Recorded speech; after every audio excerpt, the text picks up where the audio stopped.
Avant de plonger dans cette histoire incroyable, pensez à vous abonner à la chaîne et à activer la cloche. Ici, chaque récit a quelque chose à dire, et vous ne voudrez pas en manquer un seul. 15 ans à nettoyer leur sol, puis j'ai révélé être le propriétaire et licencié le PDG. Depuis 15 ans, Robert Johnson poussait son chariot de nettoyage dans les couloirs silencieux et impeccables de Harrington & Company, un empire industriel dont les contrats s'étendaient à travers toute la côte est des États-Unis. Chaque matin, il arrivait bien avant que le soleil ne perce l'horizon de New York. Les rues encore sombres bruissaient seulement du grondement lointain des bus et du murmure des climatiseurs géants des immeubles. Robert entrait par la porte de service, saluait le veilleur de nuit d'un signe discret, et commençait sa tournée, balayer les sols de marbre dont la surface lisse reflétait les premières lueurs artificielles, vider les poubelles débordant de gobelets en plastique et de documents froissés, remplacer les ampoules grillées des lampes design dans les salles de réunion où il n'était jamais invité. Dans l'open space, les cadres, déjà absorbés par leurs écrans, le croisaient sans lever les yeux. Parfois, un hochement de tête mécanique, rarement un « bonjour ». Certains ignoraient jusqu'à son nom, préférant l'appeler « le concierge » ou, pour les plus polis, « monsieur du ménage ». Aux yeux de beaucoup, Robert faisait partie du décor, au même titre que les plantes artificielles ou la machine à café. Ce qu'ils ne savaient pas, c'est que cet homme au dos légèrement voûté, aux mains usées par l'eau de Javel, n'avait jamais eu besoin de cet emploi. Fils unique de Charles Johnson, magnate du transport maritime, Robert avait grandi dans le luxe discret des résidences de Long Island. Mais son père lui avait inculqué une règle d'or, un vrai leader doit connaître la vie de ceux qui travaillent pour lui. À la mort de son père, Robert hérita d'une fortune colossale, de participations dans des sociétés internationales, et d'un portefeuille d'investissement capable de faire plier des banques entières. Homme discret et profondément observateur, il détestait l'arrogance des grandes fortunes qui exhibaient leur richesse. Les projecteurs, il les fuyait. Et c'est pourquoi, 15 ans plus tôt, lorsqu'une opportunité se présenta de racheter Harrington & Company, il accepta, mais posa une condition stricte, son nom ne figurerait nulle part dans l'organigramme officiel. Officiellement, la société appartenait à un fonds d'investissement anonyme. Officieusement, chaque pierre, chaque bureau, chaque centime lui appartenait. Son but n'était pas de jouer les philanthropes naïfs, ni de surprendre les employés un jour par un geste théâtral. Non. Robert avait un plan plus silencieux, plus patient.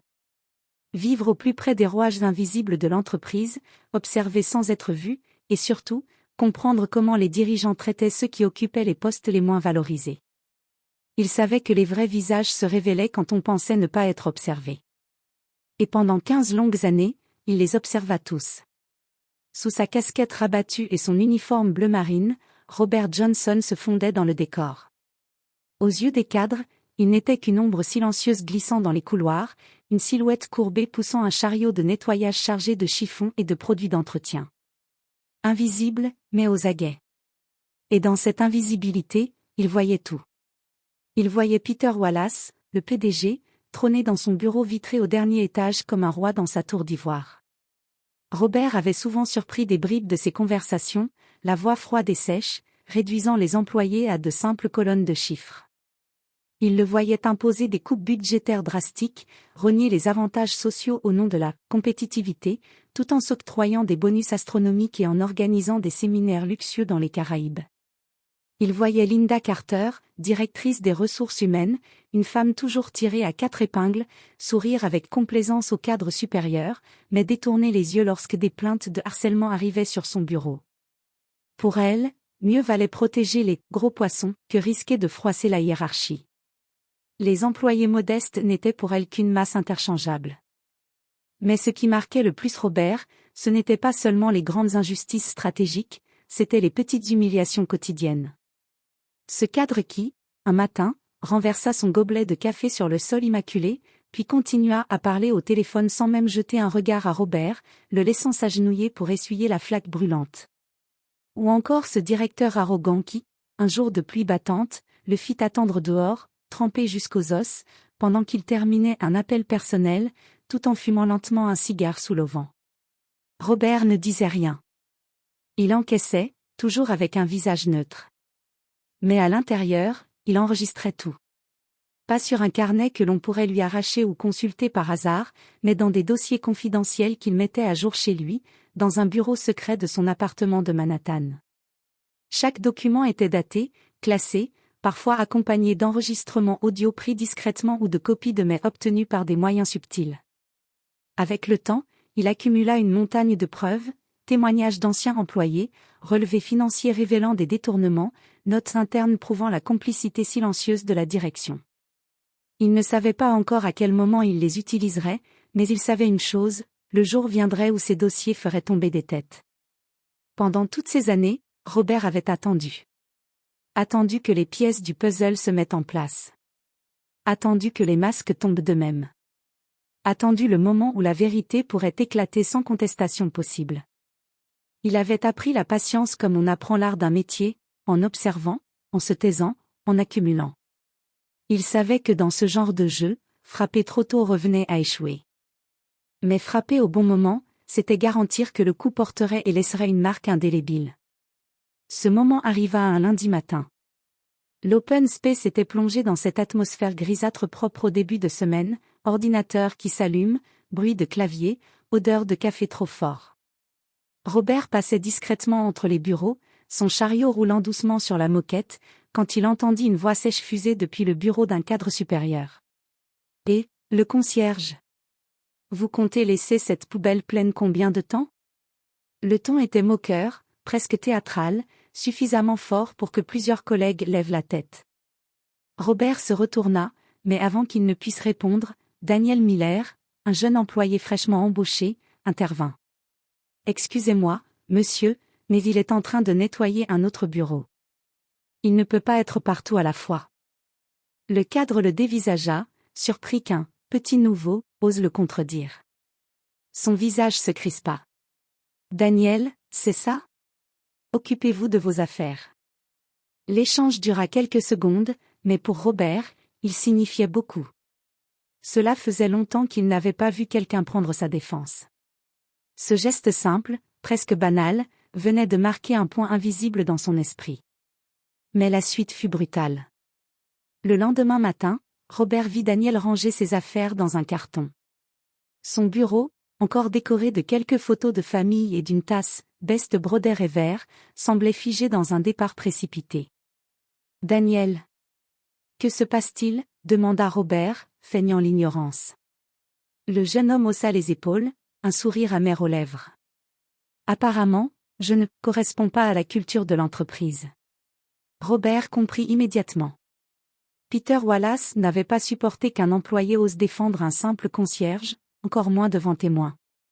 Et ce fut la goutte de trop. Ce jour-là, en quittant le bâtiment, Robert ne prit pas le métro comme d'habitude. Il marcha lentement dans les rues animées de Manhattan, le regard fixé droit devant lui. Dans sa tête, la décision était claire, froide, irrévocable. Le masque allait tomber. Et quand il tomberait, il ne recouvrirait pas seulement Wallace, mais toute la façade arrogante de Harrington & Co. Le vendredi suivant, Robert Johnson arriva plus tard que d'habitude. Le soleil filtrait à peine à travers les gratte-ciels de Manhattan, projetant des ombres longues sur la façade en verre de Harrington & Co. Mais ce matin-là, Robert n'était plus le même homme qu'on connaissait depuis 15 ans. Il n'avait pas enfilé son uniforme bleu marine habituel, ni sa casquette usée. À la place, il portait un costume 3 pièces noir, taillé sur mesure dans une étoffe italienne d'une finesse exceptionnelle, dont la coupe épousait parfaitement sa silhouette élégante et droite. Sa chemise blanche était immaculée, sa cravate soyeuse d'un bleu nuit profond brillait légèrement sous les néons du hall. Aux pieds, des chaussures en cuir noir poli, faites à la main, reflétaient le marbre du sol comme des miroirs. Au poignet, une montre Patek Philippe, un chef-d'œuvre horloger suisse, d'une valeur plus élevée que le salaire mensuel du PDG lui-même, battait silencieusement le rythme de cette nouvelle ère. Robert franchit les portes vitrées automatiques avec une démarche assurée, calme, presque royale. 2 agents de sécurité, habitués à ne voir que le personnel de ménage et les visiteurs anonymes, se figèrent instantanément en le voyant. « Monsieur Johnson, un badge, s'il vous plaît » ordonna l'un d'eux, la voix mêlée de surprise et de doute. Robert sortit de la poche intérieure de sa veste un badge platine, gravé en lettres argentées. Robert Johnson, propriétaire. Le logo de Harrington et compagnie trônait en relief. Les deux agents échangèrent un regard, hésitant, cherchant une confirmation dans leur talkie-walkie. Mais aucun ordre ne vint. Sans un mot, ils s'écartèrent, ouvrant le passage comme pour un roi qui entre dans son château. Robert posa le chariot de nettoyage à côté, un vestige oublié de son ancienne identité, puis s'avança vers l'ascenseur. La cabine s'ouvrit devant lui, silencieuse et lisse comme une promesse. Il appuya sur le bouton du dernier étage, celui où il n'était jamais allé. Les portes se refermèrent, l'ascenseur s'éleva lentement, emportant Robert vers la confrontation finale. La salle de réunion stratégique, située au dernier étage, baignait dans une lumière froide et impersonnelle. Les murs de verre laissaient entrevoir la ville en contrebas, un tapis mouvant de voitures et de piétons, indifférent à ce qui allait se jouer à l'intérieur. Autour de la grande table ovale, une douzaine de cadres supérieurs étaient réunis. Chacun feuilletait distraitement des dossiers, tapait sur son clavier ou sirotait un café amer. Au centre, Peter Wallace déroulait son plan d'optimisation des coûts d'une voix autoritaire. Nous devons réduire les dépenses de 15% d'ici la fin du trimestre, insistait-il, les sourcils froncés. Cela signifie coupe budgétaire sévère, suppression de postes ciblés, et externalisation. Les visages autour de la table hochaient en signe d'approbation, certains masquant leur malaise derrière un masque professionnel. Soudain, la porte s'ouvrit brusquement. Tous les regards se détournèrent vers l'entrée. Robert Johnson fit son apparition. Plus besoin de casquette ni de bleu marine. Sa stature droite, son costume impeccable, et surtout son air calme mais résolu détonnaient dans cet univers feutré. Un silence tendu s'installa, pesant. Peter Wallace, le visage figé par la surprise, fronça les sourcils et demanda, irrité. « Monsieur, vous êtes perdu ?» Robert fit un pas en avant, ses yeux bleus clairs fixant chacun des présents sans ciller. Il posa sur la table un lourd dossier en cuir noir, usé mais robuste. Le bruit sourd du dossier résonna comme un coup de tonnerre. « Non, » répondit Robert d'une voix calme mais ferme. « Je suis exactement là où je dois être. » Il ouvrit le dossier, révélant des documents soigneusement rangés, actes de propriété, contrats notariés, relevés bancaires. Chaque papier portait sa signature distincte, tracée d'une main ferme. « Je suis Robert Johnson, le propriétaire de Harrington et compagnie depuis 15 ans. » Un silence glacial suivit. Les regards se croisèrent, incrédules, choqués. Peter Wallace éclata d'un rire nerveux, un rictus amer déformant son visage. « Pardon ? C'est une blague ? Vous voulez vous moquer de nous ?» Robert referma lentement le dossier, ses gestes mesurés, presque cérémonieux. « Ce n'est pas une blague, Peter. » Il s'appuya légèrement sur la table, dominant l'assemblée d'un regard implacable. « J'ai observé votre gestion depuis l'intérieur. J'ai vu comment vous maltraitez vos employés, comment vous utilisez cette entreprise comme un guichet personnel pour vos bonus et votre arrogance. J'ai vu vos décisions qui brisent des vies et détruisent l'esprit de cette société. Aujourd'hui, cela s'arrête. » Un murmure parcourut la pièce, mêlé de surprise et de peur. Peter Wallace se redressa, tentant de reprendre le contrôle. « Vous ne pouvez pas faire ça. Vous n'avez aucune légitimité ici. » Robert sourit, froidement. « Je suis la légitimité. » Et avec un geste de la main, il ouvrit le téléphone sur la table et appuya sur un bouton. « Sécurité, veuillez escorter Monsieur Wallace hors des locaux immédiatement. » Les portes s'ouvrirent à nouveau, et deux agents entrèrent sans hésitation. Le visage de Peter Wallace vira au rouge, une colère sourde grondait en lui, mais il comprit qu'il avait perdu la partie. Sans un mot, il se leva, jeta un dernier regard haineux à Robert, et fut escorté hors de la salle. Robert resta debout, seul maître de la pièce, un sourire de victoire contenu aux lèvres. Ce jour-là, la façade d'arrogance et d'impunité s'était effondrée. Peter Wallace se leva brusquement, le visage cramoisi, les veines de son cou battant sous la pression de la colère qui montait en lui comme un orage. Ses poings se serrèrent sur le dossier posé devant lui, ses yeux lançant des éclairs à Robert. « Vous pensez vraiment pouvoir débarquer ici, comme ça, et tout bouleverser ?» siffla-t-il, la voix tremblante d'une rage contenue. Qui vous croyez-vous pour remettre en cause mon autorité? Robert ne se laissa pas déstabiliser. Il croisa calmement les bras, le regard ferme, implacable. Non, Peter, corrigea-t-il d'une voix claire et posée. Je ne pense pas. Je décide. Il fit une pause, marquant chaque mot avec une précision froide. Vous êtes licencié. Avec effet immédiat. Un silence sidéré s'abattit dans la salle. Même les cadres les plus aguerris semblaient figés, comme s'ils assistaient à une scène irréelle. Le téléphone posé sur la table vibra légèrement. Robert appuya sur un bouton, et presque aussitôt, 2 agents de sécurité entrèrent, silencieux mais déterminés. « Monsieur Wallace, veuillez nous suivre », dit l'un des agents d'une voix ferme mais respectueuse. Peter Wallace lança un dernier regard furieux à Robert, ses mâchoires serrées, le visage déformé par une colère sourde et une humiliation cuisante.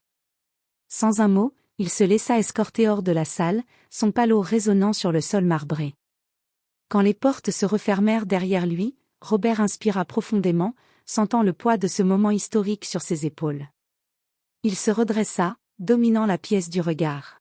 « À partir de maintenant, déclara-t-il, cette entreprise ne sera plus dirigée par la peur, ni par l'arrogance. Elle sera dirigée par le respect et la dignité. » Les yeux de chaque cadre présent se posèrent sur lui, cherchant à déchiffrer la force qui animait cet homme jusque-là invisible. Un nouveau chapitre venait de s'ouvrir, et Robert Johnson en tenait désormais la plume. Les semaines qui suivirent la chute de Peter Wallace furent marquées par une transformation profonde au sein de Harrington et compagnie. Robert Johnson, devenu officiellement président et visage visible de l'entreprise, n'oublia pas ceux qui avaient souffert dans l'ombre. Sa première décision fut de réintégrer Daniel Miller, le jeune employé injustement licencié, non seulement avec des excuses publiques, mais aussi avec une promotion et un rôle au sein du comité consultatif des employés. Puis, s'attaquant aux racines du mal, Robert lança une série de mesures concrètes. Augmentation significative des salaires des employés de base, pour assurer un niveau de vie décent à ceux qui faisaient tourner la machine au quotidien. Instauration de politiques strictes contre le harcèlement, les discriminations et tout abus de pouvoir, avec la mise en place d'une cellule d'écoute indépendante. La création d'un fonds d'aide solidaire, destiné à soutenir les familles des employés en difficulté, qu'il s'agisse de santé, d'éducation ou d'urgence financière.